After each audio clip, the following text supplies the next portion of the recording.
বছরের শুরুতেই সবাই কত কিছু গিফট পাচ্ছে। আমি কি গিফট পেলাম? ১ কিলো রসুন। কর্তামশাইয়ের আবদার, আর কয়েকদিন পরে তো এই রসুন আমাদের এখানের বাজারে খুব একটা পাওয়া যাবে না। তুমি তাড়াতাড়ি করে রসুনের আচারটা বানিয়ে রাখো। অগত্যা আমিও রসুনের খোসাগুলো ছাড়িয়ে আধা ঘন্টা রোদে দিয়ে নিলাম। তারপর কড়াইতে ৩ চামচ মৌরি, ২ চামচ কালো সর্ষে, ২ চামচ গোটা ধনে, ১ চামচ গোটা জিরে, অর্ধেক চামচ মেথি দানা সামান্য ড্রাই রোস্ট করে নামিয়ে নিলাম। সাদা সর্ষে থাকলে ২ চামচ সেটাও দিয়ে দিতাম। হাতে ঘড়ি দেখে মশলাগুলো ১ মিনিট মতনই ভেজেছি, যাতে মশলাগুলোর স্বাদ তেতো না হয়ে যায়। তারপর মশলাগুলো মিক্সিং জারে নিয়ে সামান্য গুঁড়ো করে নিয়েছি। মিহি করে গুঁড়ো করিনি কিন্তু। কড়াইতে সর্ষের তেল গরম করে আগে থেকে ছাড়িয়ে রাখা রসুন ভালো করে ভেজে নিচ্ছি।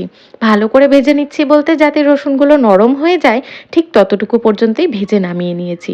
রসুনগুলো কড়া করে ভাজলে রসুনগুলো খেতে কিন্তু এক্কেবারে তেতো হয়ে যাবে। এবার আচারটা বানানোর জন্য একটা বড় পাত্রে ২ চামচ হলুদ গুঁড়ো, ১ চামচ লঙ্কার গুঁড়ো, ১ চামচ কাশ্মীরি লঙ্কার গুঁড়ো, ১ চামচ কালো জিরে, ২ চামচ জোয়ান, ১ চামচ আমচুর পাউডার, পরিমাণ মতো নুন মিক্স করে আগে থেকে বানিয়ে রাখা আচারের মশলা দিয়ে তারপর গরম করে রাখা সর্ষের তেল দিলাম মশলার মধ্যে ঢেলে।